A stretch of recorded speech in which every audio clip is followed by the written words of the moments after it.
Hello everyone, once again, my name is Joey. This is my third video. Um, Today I'm going to be talking about something I deal with, and it's going to go into like 3 or 4 parts. Uh, it all combines into one thing, and but each one of these things is something that normal people have, and I want to go through each and every one thing because maybe someone out there has dealt with the thing I'm going to talk about today. Maybe someone has dealt with the other thing we'll talk about the next time, and the following time, and the following time.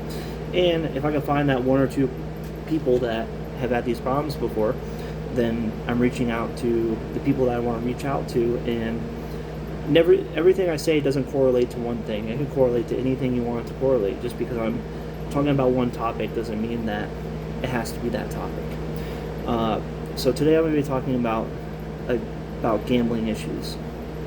I've been gambling since I was a little kid. I've actually been gambling since the age of 14 years old. And still to this day I do gamble, but I don't gamble at the level I've gambled in the past.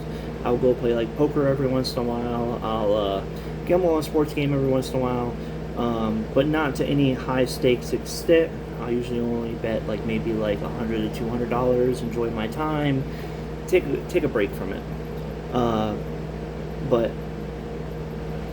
in the past, when I was little, it started when I was younger. The moment I turned 18, I would get my paychecks. I would go straight to it's called the dog tracks in West Palm Beach, Florida, and I would just start gambling immediately. I mean, the moment I got paid, I would put everything on the line. I would gamble, and back then I was not a good gambler by any means. I was a terrible poker player. I was just a young kid who was just hoping to make a bunch of money playing poker, and I liked the feeling from gambling. And did some bad stuff because of gambling. Borrowed money from people that I didn't pay back. I did whatever I could to get money.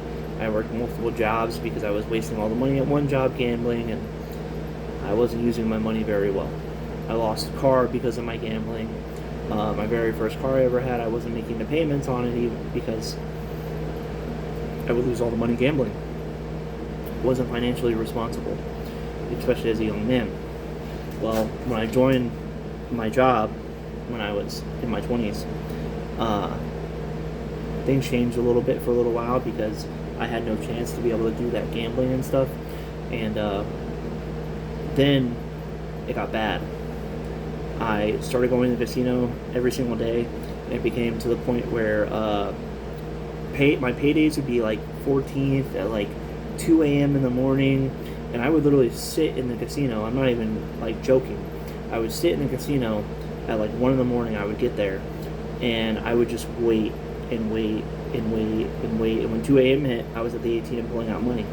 And this got even worse because eventually they had payday advance loans at the casinos, so I can go in like almost like a week ahead of time, and I would be able to pull from my next paycheck.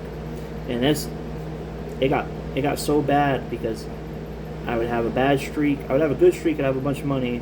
I'd spend the money on things that I needed, blah, blah, blah, the normal stuff. And then there's some weeks where I would lose the paycheck I had, and then I would lose my paycheck and the following paycheck through a payday advance I would get through the casino. So I would literally have no money. So I'd have to go take out a loan through a third party so that I could pay off everything. And now I was paying off a loan that I had, and the loans take longer to pay off than anything else. But because I had a gambling issue, I was never just paying off the loan like I probably should have. I was gambling money, and I didn't want to pay off the loan because I would rather have more money to gamble. Because there was points where I was at like highs, like I had like $30,000-$40,000 I won in a month, and I would not use it to pay off a $4,000 loan because in my head I had $30,000 to gamble.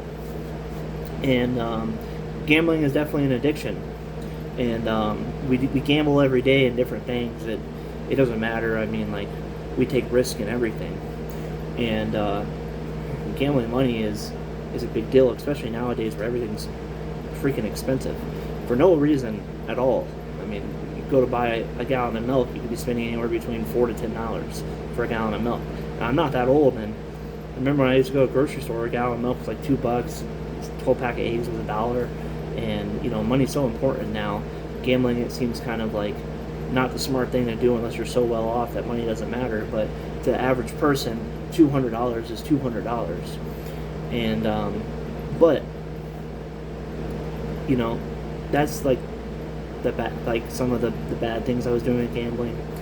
But gambling's bad too because it kind of separates you from people and having fun.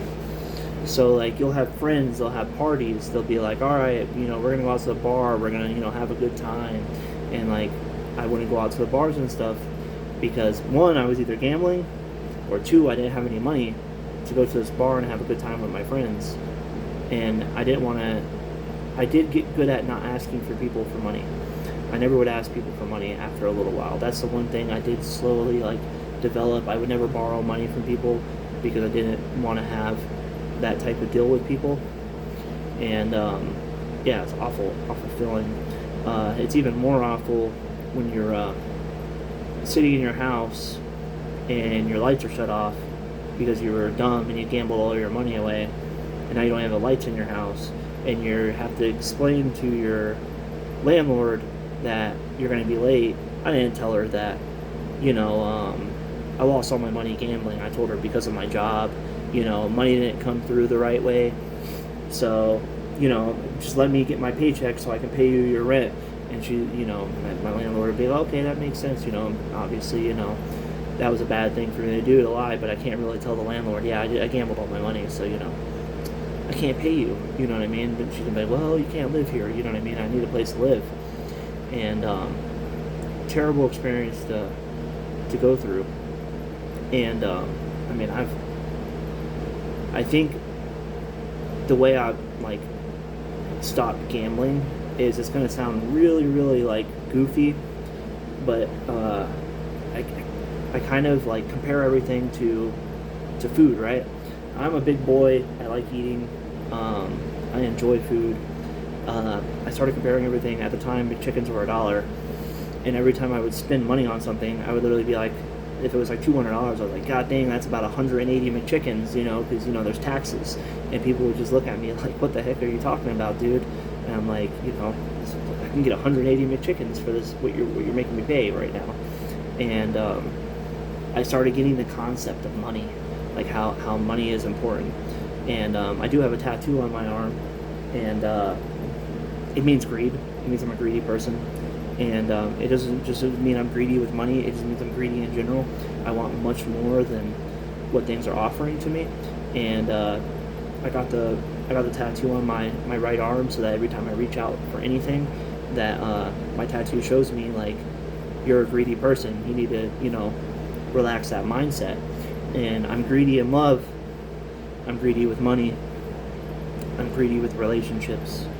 I'm greedy with everything. And gambling is obviously more of a money thing, but in life we all can be greedy for something. And right now, I would say I'm greedy about my health right now.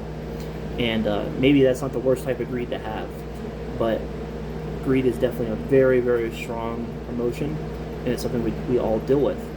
And I want you to put it in your mindset and find that way. If you are addicted to gambling, if you're greedy in some type of way, like, if you have been greedy in a relationship and you've been overbearing because you want this, you want this, you want this, tell me how you managed to break out of that transition. Because like I said, for me, for gambling, it was just something so simple. I just started comparing everything to McChickens, and it sounds like the dumbest thing in the world, but people laugh at me till this day because I'll compare things to McChickens.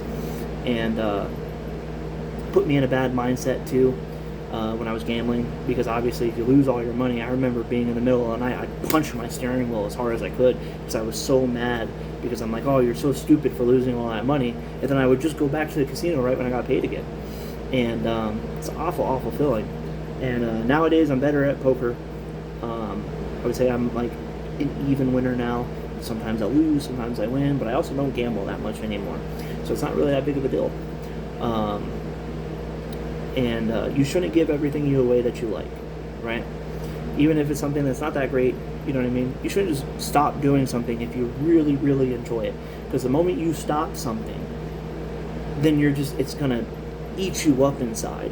And eat you and eat you and eat you and eat you up inside. And it's the same thing with like people on a diet. If you're going on a diet, the number one thing I tell people when they ask me about anything dietary is I tell them, don't give up things you like. And me personally, I'm a big nachos fan, and obviously a McChicken person, because who doesn't like a good McChicken?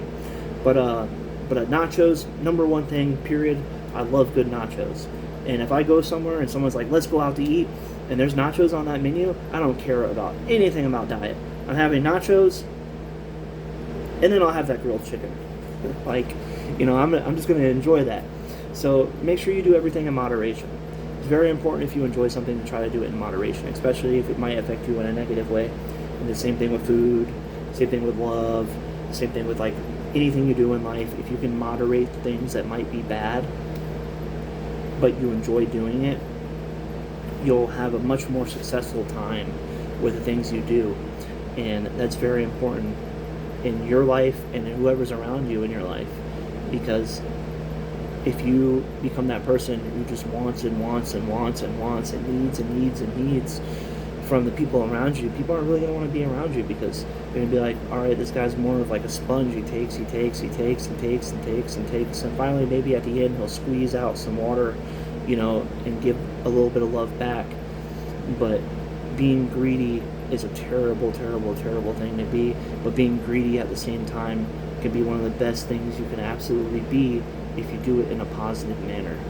And that's really it for today. I just wanted to go over like how greed affected my life, and there'll be, like I said, this video will be probably part 1 of a 4-part video to explain the big thing at the end. But for anybody who's ever been greedy, please reach out, tell me about your story. If you've been greedy in love, if you've been greedy with money, if you've been greedy with anything in life, tell me about your story. I really want to know. You're not alone. I love you guys. Have a wonderful day.